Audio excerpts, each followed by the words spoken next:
নমস্কার বন্ধুরা, রমা কুকিংয়ে সবাইকে স্বাগত। আজ আমি সিমুইয়ের পায়েস বানিয়ে দেখাবো। এই রেসিপিটা আশা করি সকলেরই খুব পরিচিত, বাড়িতে কম বেশি সকলেই বানিয়ে থাকেন। তবে আমি কিভাবে সহজেই সিমুইয়ের পায়েস তৈরি করি সেই রেসিপিটা আপনাদের সাথে শেয়ার করছি। চলুন তাহলে ভিডিওটা দেখে নিই। গ্যাসটা অন করে নিচ্ছি। কড়াই বসিয়ে দিয়েছি।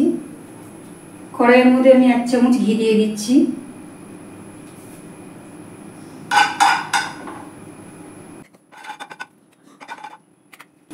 এখানে 50 গ্রাম মতো ভাজা সিমুই আছে, আমি আরেকটু ঘি দিয়ে ভেজে নিচ্ছি।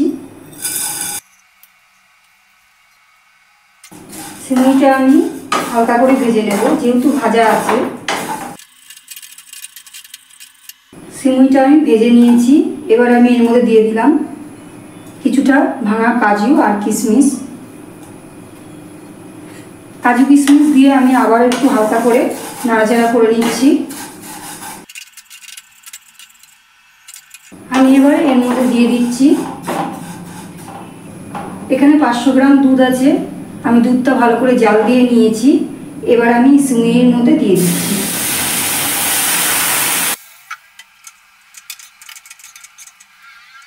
এতক্ষণ গ্যাসটা আমি লোতে দিয়ে সিমুইটা ভেজে নিয়েছিলাম। এবার দুধটা দিয়ে দেওয়ার পর আমি গ্যাসটা একটু জোরে দিয়ে দেব।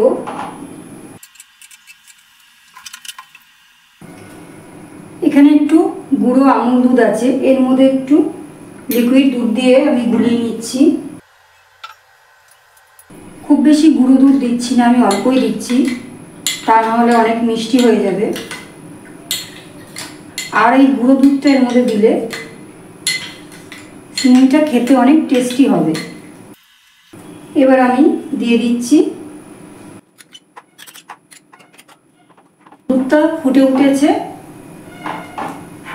এবার আমি গ্যাসটাকে একদম লো করে দেব। সিমুইয়ের দুধটা আমার ফুটে গেছে।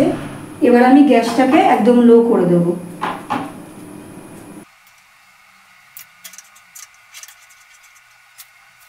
সিমুইটা একদম আমার সিদ্ধ হয়ে গেছে।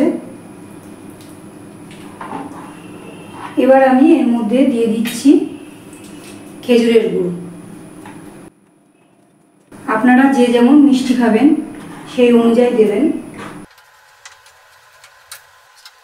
আমার সিমুইয়ের পায়েসটা একদম রেডি হয়ে গেছে। এবার আমি গ্যাসটা বন্ধ করে দিচ্ছি।